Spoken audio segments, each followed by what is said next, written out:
the moral obligation of counsel in cross-examination, particularly when particular evidence is now available. Will this Senate, in good conscience, completely overlook the evidence of Honorable Mpuri Aburi in the presence of the Senator for Meru County, in the presence of the Deputy Governor of Meru County,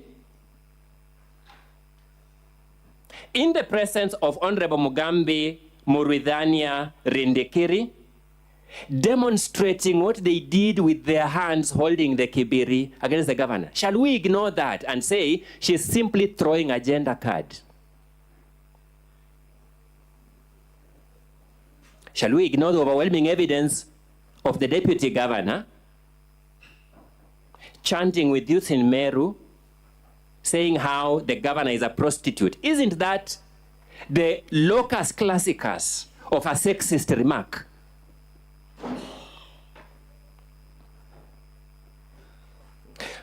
Will this Honorable Senate ignore the video clip that was played regarding that purported tree planting event at which no single seedling was seen being planted, but in which clear sexist remarks were made against the governor of Meru County? Mr. Speaker, sir, distinguished senators, before you is a fellow citizen, sinned in the matter you have experienced with your own senses and presence, being brought to trial before you. Allow me now to proceed and highlight the contradictions in the case of the County Assembly. Distinguished senators, when you retire in your private sessions, have these conversations among yourselves. Ask yourself this question, number one.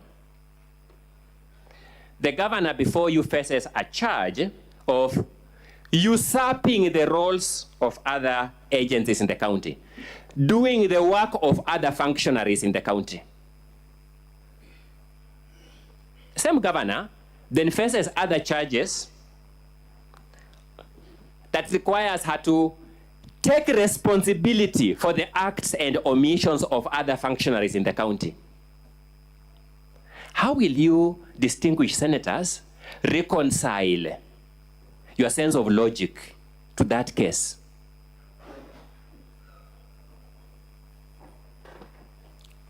When you retire in your private chamber, distinguished senators, reconcile this for me kindly, because I'm a career learner. The governor is accused of making payments to county employees who are named 4 in number. Those county employees, one of them steps here and says he is complaining that he was paid. He told you that yesterday. Then you will be confronted with evidence that he is the one who went to court to obtain an order to compel the county government to pay him. That person who is complaining. I've been struggling whether I'm a slow learner, good people. But I want you, in good conscience, to tell me, if you sat in the shoes of this governor, how will you learn a lesson from that? Because this governor is a human being. She's not a perfect person. She can make mistakes. But she must be confronted by logical claims from which she can draw logical lessons to become a better leader. That's what we do in oversight institutions such as this. But if you confront this governor with this kind of contradictions, how does she sit with her team and tell them this is the program of action on how we can become better? Same governor is accused of disobeying a court order because that payment was delayed. And the act of purging was the payment must be made. While at that, and I'll reveal this issue later, I am glad that in front of me, including yourself, Mr. Speaker, sir, are honorable members of the Senate of Kenya who have served as governors. I have a plea to those particular ones.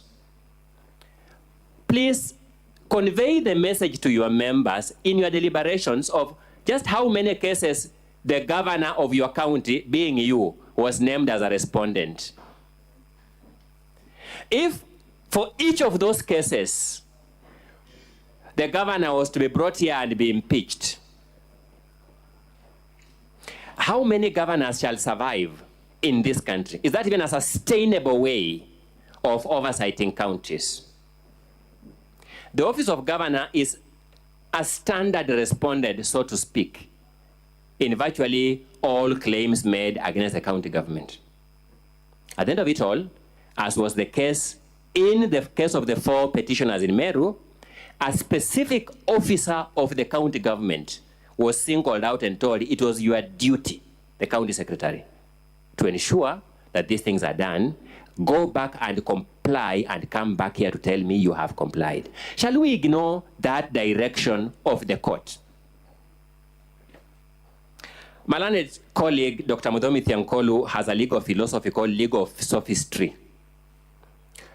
Legal sophistry, according to Mudomi Thiankolu, is a process where people make technical legal arguments that technically make sense. But when you look at them substantively, they are unjust arguments. Sadly, he has advanced those arguments here today. We don't begrudge him. He is acting on his client's instructions. The Senate, you are to act on the instructions of the Constitution.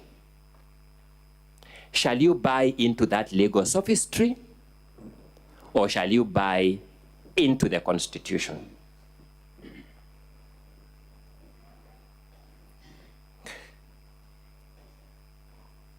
Mr. Speaker, my sight is not very good. When my 30 minutes reach and it's shown, I'll beseech that my attention be drawn to it so that I manage my time better. I know I still have some time. Yeah, you have 35 minutes to go. Thank you. That's consistent with what my chronometer is telling me. Let me deal with the Assembly's witnesses one by one. Arimi, Mwaki, Paul, you'll find the person who came before you denying the obvious fact that his salaries was paid pursuant to a court order, even when he is told to read the court order saying the salary be paid.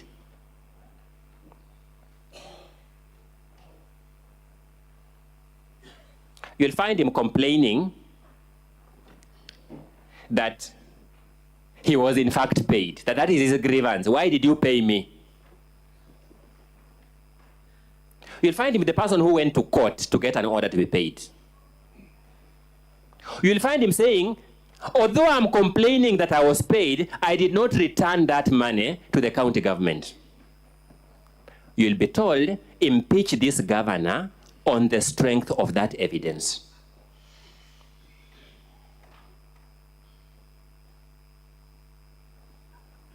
He then plays a video clip of the county's first gentleman, apparently saying that some people will not be returned to work. His name is not mentioned in that clip.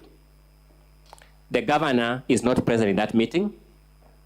The person present in that meeting and not condemning those things is the deputy governor, the person whose case has been argued here more than the case of the county assembly. I sat here and I was shocked at how the county assembly's lawyers spent copious minutes arguing the case of the deputy governor than the case of the assembly. But that's the person who was in that meeting. Paul Arimi, for the sake of this impeachment, is prepared to forgive the deputy governor who was present there. He's prepared to crucify the governor who is not seen in that clip. Allow me to engage with my views on Honorable Mawira Evans Kara, the person who moved this impeachment motion. He has come here to tell you how Okolea Katoto ka MERU is such a bad thing.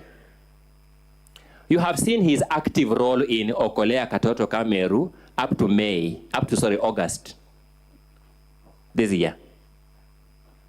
You'll be told, impeach this governor on the strength of the testimony of that person.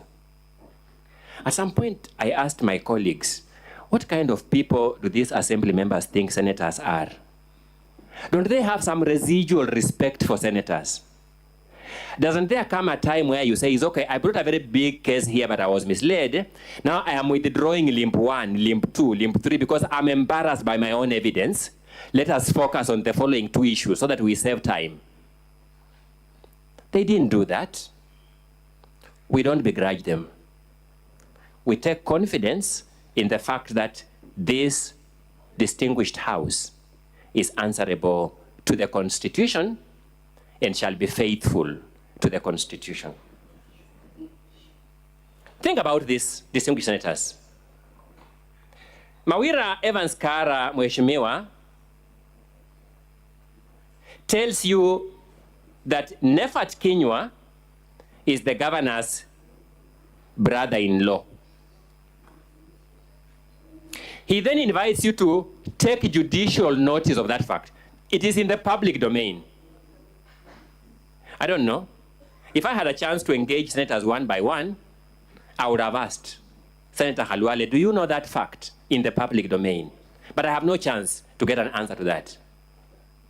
Good people, in legal practice, we take judicial notice of notorious facts. Facts like the sun rises from the east and sets in the west. Only a fool can counter-argue it. The fact that elections in this country were held on 9th of August 2020 is a notorious fact. No one can counter-argue it. To your utter consternation, at least mine, Mawira Evans Kara is asking you to elevate the marital status of Nefat Kinyua to that and take judicial notice of it. Who do they take senators for? Will you buy into these distinguished senators? Even when confronted with evidence of a formal marriage certificate, he proceeds with his theory that his public domain hypothesis of the marriage of Nefat Kinyua outweighs that marriage certificate. I would have hoped that as people who have a duty to this Senate, the council who presented Evans Mawira here would have at least withdrawn that part of their claim to save us time. Now think about the minutes I'm spending arguing this fact. We have to do it because they have put it to us. They disrespect this Senate. That's why they're saying they must preoccupy your precious time with this issue to the wire. The star witness, Honorable Mawira Evans, then introduces an alleged relationship between the first gentleman and Edwin Murangiri. He calls Edwin a nephew to the first gentleman. He's then asked, okay, somebody's nephew ordinarily is the sister's son. What is the name of the mother of Edwin so that we can see whether he's a sibling? He says, I don't know that name.